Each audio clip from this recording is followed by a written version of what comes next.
It's not about what happens to you. No one escapes adversity. No one lives free of discomfort or misfortune or struggle. No, it will always be about what you do with what happens to you. In other words, it's not the event, it's the response. Not the obstacle, but the ability to navigate around it. Not the wave, but the ability to ride its momentum to something greater. It is not what happens to you, it is what you do about what happens to you. The famous Roman emperor and Stoic philosopher Marcus Aurelius said, "You have power over your mind, not outside events. Realize this, and you will find strength." And I think this realization comes down to the fact that there is always a way. Buried underneath it all, something powerful to leverage. But getting to the value calls for a rewiring. A change in the questions that we ask. Not, how could this happen to me? But, how can I be better tomorrow than I am now because of what happened to me? Not, can I still be that person or accomplish what I set out to? But, I am that person. Now how will I adjust my path so that I get there? We're operating within a world of value, limitless opportunity. The difficulty simply pushes us to that value faster, expedites the process. It forces us to open our eyes and see that the world works for us. So you take, for example, the fear of starting something new. That fear, it doesn't have to be an endpoint or a red light indicator. Fear doesn't mean you're not qualified or prepared or equipped. It simply lets you know that you have finally acquired the courage to step out of the safety of the only world you knew and into the turbulence of growth, onto the path of something better. And where it's easy to move away from that feeling, to turn your back on the chaos and retreat to something simpler, maybe something more predictable or contained. What if you viewed the fear as the price that we all have to pay to pull the curtain back on the best things life has to offer? Changing the question from, will I be afraid, to instead, this is important, this is meaningful, therefore it's inevitable that I will experience fear, but what will I do about it? How will I conduct myself amidst the fear? Will I continue forward? Those are the questions that contain the value.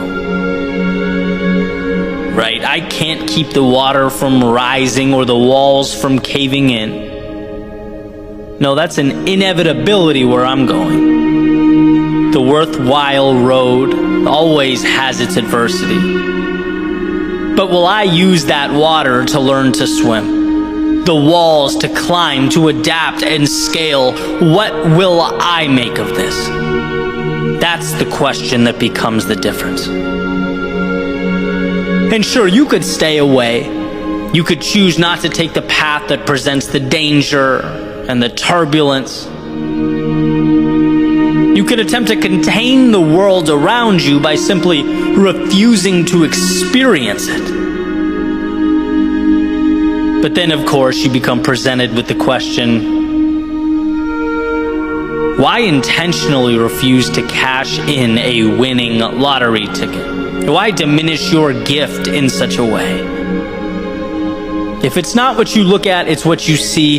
Why see the world as an adversary? Why see yourself as less than you are? The saying goes, when you fight for your limitations, you get to keep them. You'll never exceed the person you've decided yourself to be. And yes, the world can feel intimidating. It's unknown. You in many ways can't control the characteristics that make life what it is, but you can always control you. Just like you can't control the wind, but you can adjust your sails. You can't control the tides, but you can predict and plan and execute accordingly. You control you, and that is where the power is. And of course there's going to be times where that's hard to see, when it's not your first instinct to find the value. Take, for an example, a change, a loss, the end of a relationship, the point where people tend to feel their lowest. It hurts to have something and lose it. To have what you were once so sure about challenged, what you once believed in called into question. But this doesn't have to be a referendum on you as a human being, right? Sure, you made your mistakes, but you have the opportunity to dwell on them or to acknowledge them and ask the question, I know what I know now. How can I be better than I've ever been in my life? How can I position myself to get more of the good and less of the bad? Same idea, different context. When those walls feel like they're crumbling down, you have to know there is more on the other side, just beyond what the eye can see. And this isn't just an idea I play around with in my head. I make a concentrated effort to think this every time something goes wrong. When my first reaction is emotional, my first emotion is anger or frustration. It's like, take a breath, compose yourself, and start looking for the value. Because here's the truth, the world is not going to end today. There's going to be a time down the road when I look over my shoulder and right now is a distant memory. What will I have done with it? And it's the times that might have broken you that contain the greatest transformation. I like to say the greatest tragedies or the hardest times made me who I am today. The losses taught me that I had everything I needed. The failures showed me what I'm capable of enduring. The times I was let down taught me to depersonalize the shortcomings of others, but to simultaneously hedge against them. The times I was lost showed me we only discover or meet our potential when we leave the little day-to-day realities that we create. Why? Because we are in control. Not of the external, but the internal, and that ends up being a bridge to a reality that means something. So when you find yourself at the base of a mountain looking up, understand that there are two ways to perceive the climb. You can see it as the gravity pushing down on you, as Earth standing in your way, or as an opportunity to ascend to a version of yourself that previously not only didn't exist, but wasn't available. This is your opportunity. The same opportunity that the vast majority of the world would disregard or misinterpret, that most would feel fear of and be dissuaded by. Most would live in the stories about who they aren't and what they aren't capable of, but not you. You didn't place that mountain before you, but you sure can extract the value from it. All you have to do is decide that you're capable. and that the meaning and the value and the freedom of tomorrow means more than the discomfort of today. If you allow that for yourself, you will become truly unstoppable.